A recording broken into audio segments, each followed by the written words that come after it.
When the sun dips below the horizon and the city begins to glow with artificial light, our oldest instincts stir. For centuries, stories told after dark have crept through human societies, whispering from shadowed alleys and echoing down empty streets. These are the urban legends, eerie, cautionary tales that feel chillingly close to home. But they are not merely a product of our modern, sprawling cities. Their roots are as ancient and universal as storytelling itself. Long before the term urban legend was coined in the 20th century, people everywhere shared uncanny tales about the dangers that lurk in the darkness.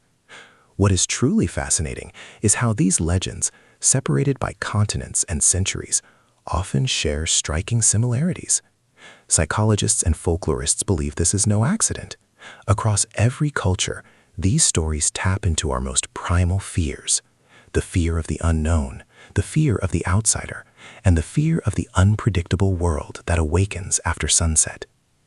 Consider the tale of the vanishing hitchhiker.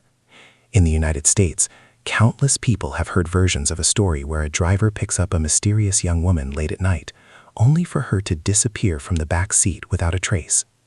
But this is not just an American ghost story.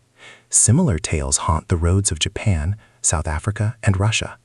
In Japan, she is known as the Kuchisaki Onna, the slit-mouthed woman who appears by the roadside, her face hidden behind a mask, asking passers-by an unsettling question. Though the details change, the core of the story remains the same: a chilling encounter with something inexplicable in the lonely darkness. Urban legends often serve as social mirrors, reflecting the widespread anxieties of their time and place. In 19th century London, sensational tales of Spring-Heeled Jack, a mysterious figure who could leap over rooftops and breathe blue flames, spread rapidly through newspapers and word of mouth, embodying the fears of a rapidly industrializing city. In rural America, stories of a hook-handed killer prowling lovers' lanes served as a stark warning to teenagers about the dangers of isolation and rebellion. These stories do more than entertain. They guide behavior, reinforce cultural norms, and offer a sense of control over life's terrifying uncertainties. But these legends are not only about fear, they are also about connection. Sharing a spine-tingling story around a campfire or whispering rumors in a school hallway forges powerful bonds. In every culture, legends pass from person to person, morphing with each retelling, adapting to local fears and customs. In Singapore, rumors of haunted school bathrooms reflect anxieties about academic pressure and the trials of adolescence.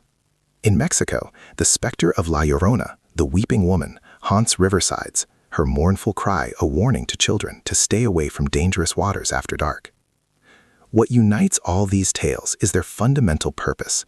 They help us make sense of the hazards hidden within everyday life. Whether it's the threat of a stranger, the unpredictability of technology, or the simple, profound mysteries of the night, urban legends transform our abstract fears into memorable, tangible stories. In doing so, they reveal just how universal our need for stories, and for shadows in the night, truly is. But what is the dark alchemy that transforms a simple story into a sleepless night? What is it about these tales that gets under our skin and lingers in our minds long after they are told? To understand this, we must dissect the anatomy of terror itself. It begins with our most primal fears, those rooted in uncertainty, vulnerability, and the unknown. Think of the classic story of The Hook. A young couple, parked in a secluded spot, hears a radio report about an escaped killer with a hook for a hand. Fleeing in a panic, they later make a horrifying discovery: a bloody hook hanging from their car's door handle. The story preys on our fear of being attacked in an isolated place, the gnawing anxiety of a threat lurking just outside the fragile safety of our world. It's not just the gruesome image, it's the terrifying idea that danger can strike when we least expect it, turning a mundane moment into a nightmare. Next, the most effective urban legends feel unnervingly plausible. They are set in familiar environments: a suburban neighborhood, a lonely highway, a college campus. The details are just vague enough to be adaptable, yet specific enough to feel personal. The infamous legend of the killer in the back seat, for instance, usually begins with a woman driving alone at night. She notices a car behind her flashing its high beams erratically. Annoyed and frightened, she speeds up, but the other driver persists. It is only when she arrives home that she realizes the other driver was not a threat, but a savior, trying to warn her of the man with a knife hiding in her back seat. The ordinary setting makes the extraordinary horror feel terrifyingly real. It's easy to imagine yourself in her place, your heart pounding with every glance in the rearview mirror. Another key ingredient is ambiguity. Urban legends rarely provide all the answers. They leave just enough unsaid to let your imagination fill in the terrifying blanks. Was the babysitter really getting calls from inside the house? Could the neighbor's dog truly have been replaced by something monstrous from the sewers? This lack of resolution turns a chilling story into a haunting memory, a question your mind can't quite let go of. These stories also serve as a dark mirror to the anxieties of an era. During the 1980s, tales of tainted Halloween candy surged, echoing a generation of parental fears about stranger danger.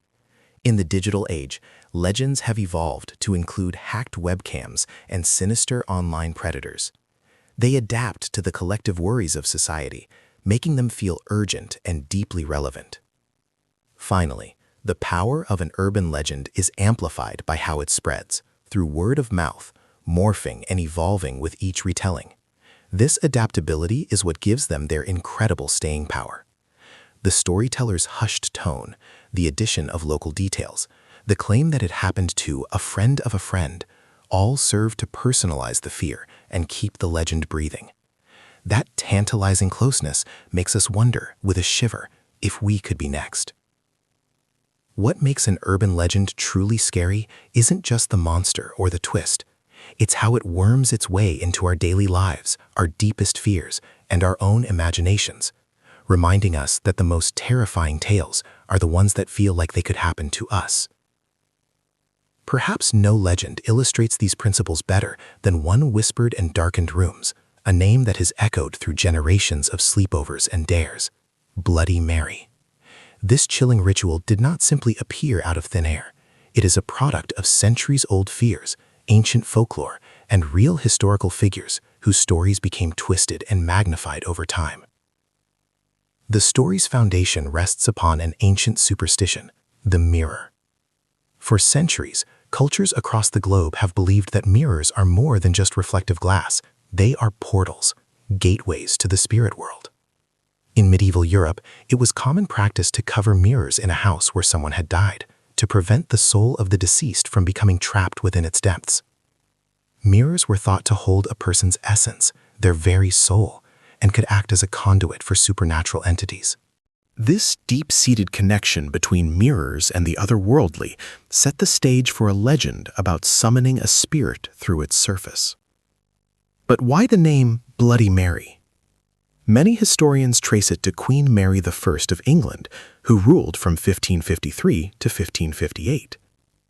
Her brutal persecution of Protestants, which saw over 280 religious dissenters burned at the stake, earned her the infamous nickname Bloody Mary. Her tumultuous reign and tragic personal life, marked by phantom pregnancies and a desperate, unfulfilled longing for an heir, fueled rumors and ghost stories for centuries after her death. Over time, her image was transformed from a tragic queen into a vengeful, child-stealing specter. However, the legend also draws on older, more intimate folklore. In the 19th and early 20th centuries, a popular divination game was played by young women at parties. The ritual required them to walk backward up a staircase in a darkened house, holding a candle in one hand and a mirror in the other. It was believed that in the mirror they would see the face of their future husband, but there was a more ominous possibility. If they were destined to die before they married, they would instead see a skull. This ritual, combining mirrors, darkness, and the tantalizing possibility of seeing the supernatural, laid the groundwork for the modern dare. By the 1960s and 70s, these disparate threads, historical tragedy, mirror folklore, and fortune-telling games, had woven themselves together into the legend we know today. It became a rite of passage for the young, a test of courage whispered in hushed tones. its popularity fueled by folklore collections and horror films. The story spread like wildfire, morphing with each retelling, until Bloody Mary became a permanent fixture in our collective nightmares. It is a legend born from a perfect storm of superstition, history, and the simple, thrilling fear of the unknown. But the true power of Bloody Mary lies not in history or folklore, but within the complex architecture of the human mind.